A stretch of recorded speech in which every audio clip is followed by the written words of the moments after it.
Opening statement on another victory here. I thought we played great. We missed a lot of shots that we normally make, but that's the life of the tournament. And these guys did well. We played a chess game, obviously with Haas and Koof. When to go small, when to attack. We wanted to attack Robbie Hummels just because on the offense end we wanted to take away his legs, and we know our big brutes, and that's something he's not used to. So I thought we did a great job of executing the game plan, and these guys, they came with it. You talk about wanting to get, with Robbie. Jeff was kind of going at him in the post. Jeff had a great game too. I guess just how important was he to doing that, defending Robbie, and then also just how important was he kind of at the end of that second quarter too? I mean, Gibbs is huge. I mean that literally and figuratively. He's huge for us, He's a strong big that he can literally shoot. He can shoot the ball, but he just chooses not to sometimes. But he's a guy that we like to go to, and we're not afraid to go into it. And the game, like I said, the game plan was to go at Robbie and try to take his legs on the offense end as our defensive game plan. And obviously it worked. We're going to ask about kind of the roster, how you guys put it together, and it seems to me you're a little deeper at the guard position maybe than you've been in this thing a couple times. When you're bringing like Linzel and Keyshawn and some other guys in as that third wave, even you're able to maybe play a little deeper, better throughout the entire game, maybe. Yeah, I mean that was the goal. I was sold on getting 4 bigs, actually 5. Count Lighty, he does a little bit of everything. 1 through 5. But I wanted to shore up the guard spot. I wanted to shore up the guard spot and make sure that we have options all the way through, depending on the game plan. And I thought, like I said, the guys did great. Keyshawn Woods played some of the best basketball that we could have at that moment in the second half. So he did a great job, and the guys are finding a great way to win. 2 games in, how would you evaluate where you guys are at, how you guys are playing? You feel like you're on track for where you should be? Yeah, for sure. Offensively, we just miss shots that we normally make, and then defensively, we're doing everything impossible to stop people from scoring. I mean, I thought we did a great job. We're switching great. Jon came in, played some huge minutes at the 4, which really creates problems, especially with his shooting ability. And Costa does what Costa does, and that helps us out big time. So, I mean, our group of guys are really honing in on the game plan and understanding what we need to do to win $1 million. William and John, both you guys had a big third quarter offensively. Kind of how big was that to kind of start making more shots there in the third quarter after kind of a sluggish first half? I feel in the first half we were getting great shots, we just wasn't hitting them. So we just told ourselves to, everybody's encouraging everybody to have time to come out in the third quarter, keep shooting your shots. And we kept shooting them, and those were the shots that we was getting in the first half. We just happened to knock them down in the second half.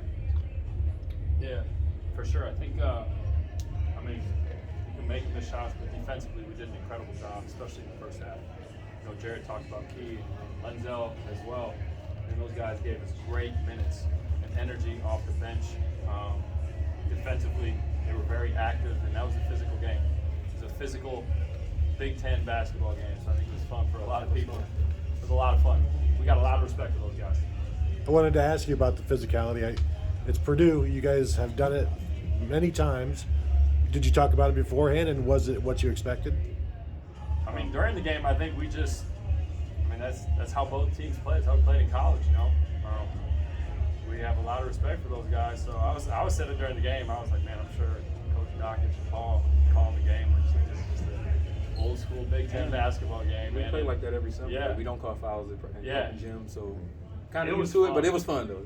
It was a lot of fun, man. And like I said, we got nothing but respect for those guys. We played against most of them in college, so we had a lot of fun. Hope the fans had fun watching it. You guys are down 2 toward the end of the first quarter, and then Evan Ravenel has a couple of big baskets and a big play on the defensive side. Just what kind of lift did you get from Evan during those minutes? I mean, if you look, like I said, if you look across our roster, we got a lot of people that can start on any other TBT team that come off the bench. And that's the key is, our starters started off with great energy on the defensive end, and then our bench, they have to take it to another level. With Evan Ravenel kind of being in a similar role that he was when we went to the Final Four, he knows what he needs to do every time he steps out on the floor.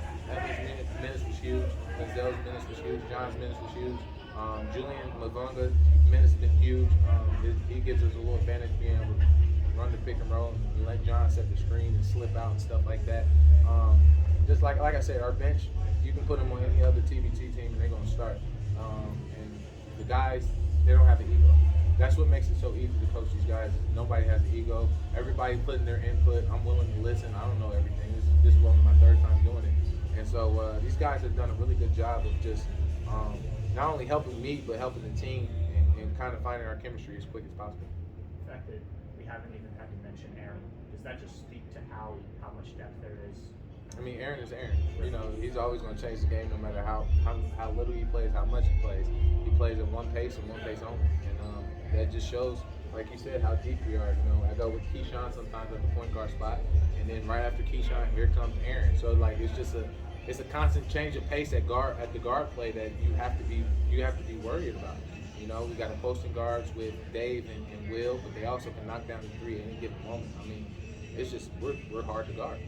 Julian's probably not a guy that a lot of Ohio State Big Ten fans were familiar with. How did he kind of come to be a part of this group? Honestly, I reached out to him and I just watched how he played over there in Japan, and I just thought that was a good dynamic that we need to have, especially with all the shooters that we have. His ability to get into the lane, and he's a willing passer. That's the beautiful part about him. He's a willing passer, and he fits our style of play perfectly. We're good? Thanks. Whoa, don't forget us. We got to ask you. Well, y'all was in the corner talking, just listening. When did y'all ever do that? You're always the loudest in the room, Joe, other than John. All right, Sully, first question, what was John's plus minus tonight? John's plus minus was 8. Plus 8. John, before the game, I videotaped you for like 3 straight minutes and you didn't make a single shot, and then you looked over to me and said a phrase. Do you remember what that was? Saved him for the game.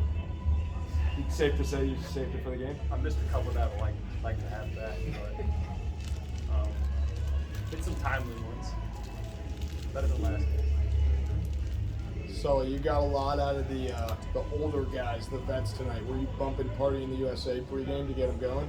No, not really. They don't need that no more. I think they're old enough to understand that you need to make shots. So that's exactly what they did in the second half.